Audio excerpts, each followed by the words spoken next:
So many people who watch my videos, they say, Hassan, everything you're speaking about is all nice and everything, but it only works when you're alone. You can't do it in critical moments, such as having a business meeting or in social settings, or if you are having a very important event.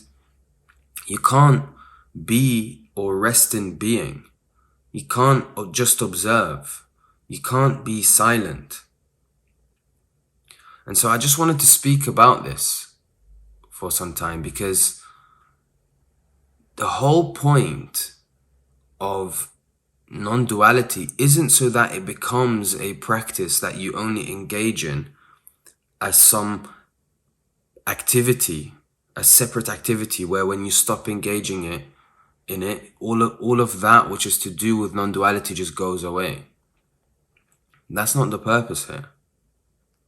And I'd like to use meditation as a simple example. So when you are meditating, when you set yourself a certain time and you get into the routine of meditation, say in the morning and then in the evening, you sit down, you may close your eyes, you watch the thoughts. These thoughts appear and these thoughts are watched as they appear. But then every now and then you get hooked by the thought, you get sort of swayed, where in essence you are identified and you become the thought. And then after some time you catch yourself and you say, no, I am observing. And then eventually, whatever arises, whatever is heard, whatever is touched, whatever is felt is all just observed. And nothing new is happening here. It's something that you've been doing all along anyway. However, right now it's opening up the recognition that this is something that you've been doing all along anyway. So then it gets to a point where you find yourself in this vast space.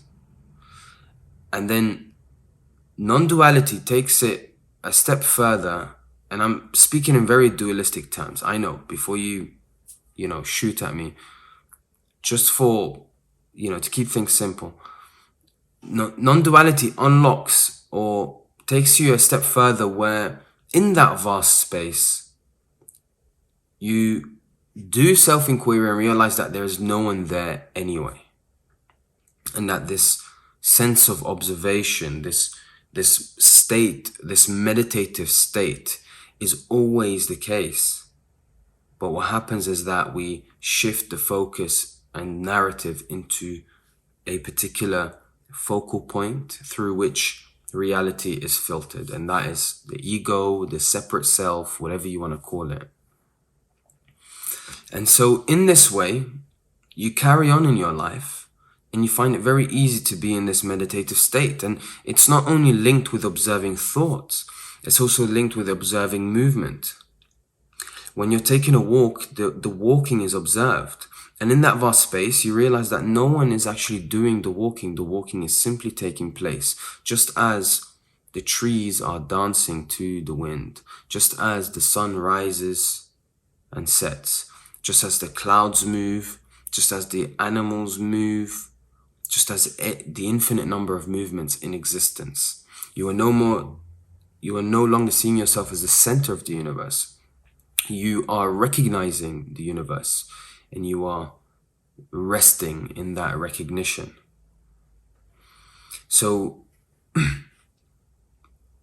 in the beginning, what happens is you engage in this meditative practice, and then as soon as you leave, after some time, the, let's say, effects wear off. And that's not the point. The point isn't that you are only meditative when you are meditating. The point is that it sort of radiates through your entire life.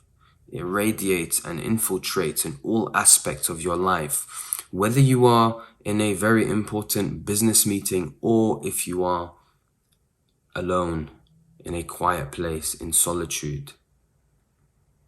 So, with non-duality, what happens is that this observation, this sense of being, like I mentioned, whether you task yourself and tell yourself, right now I'm going to sit and just observe, and you do so successfully, right? But then when you stop doing that, or you tell yourself, okay, I need to pick up this phone call or this important meeting that I've got,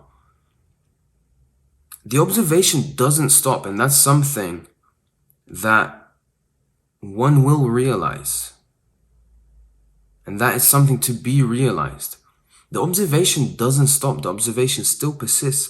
What happens is that in this sense of being, in resting in being and just allowing everything around you to just move as it moves without the identification, and being completely okay with the movements that takes place, being completely okay with whatever appears in the contents of experience. As you just allow this, when you enter this important meeting, somehow an identification process is re-established where this meeting is somehow standing out of every other movement that takes place in reality. This business meeting is so important and is so signified that it blurs out everything else. And that's why it feels like you can only do this when you're alone and you can't do it in a business meeting. What's really happening is you're choosing to go about it in this way. You're choosing not to rest, to be at rest and observe, even when you are in this business meeting. And partially it's because of the fear of losing control. So this business meeting is signified, is very important to you. And so if you decide to just observe and rest in being, you feel as though you've now lost control over the meeting, and you really need to have this business meeting, be carried out in a way where you win the deal, for an example, or the outcome of this business meeting needs to go in your favor. But the truth is that this sense of control of even this business meeting or any aspect of life is illusory. There is no control. You could work your entire life towards this business meeting, and chances are you may or may not succeed in acquiring or winning the deal anyway. But in this case, when you allow yourself to just rest in being, it's not so much about what the outcome of the business meeting is. It's about being there in the meeting. And so, to explain this very simply, non-duality, self-inquiry, or meditation, being meditative, or all these spiritual practices, it isn't about taking the back seat. It's not about inactivity. In fact, activity becomes so much more intense and so much more involving because you are allowing yourself to rest in that moment and accepting whatever is arising in that moment and being, and simply just being. You're not hooked in the narrative of, oh no, this needs to happen and this needs to happen and tomorrow this needs to happen and yesterday. No, you are here, fully present in that meeting. And if anything, that perhaps improves the opportunity for good work, for better work. I'm not saying it improves the chances for you to win the business deals or whatever, because it's not about that anymore. It's about being there and doing good work, good conscious work that is now part of your capability.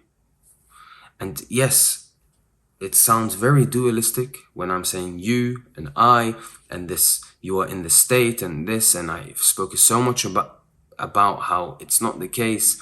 But just to put things simply, for explanation purposes, so it's not about the outcome anymore.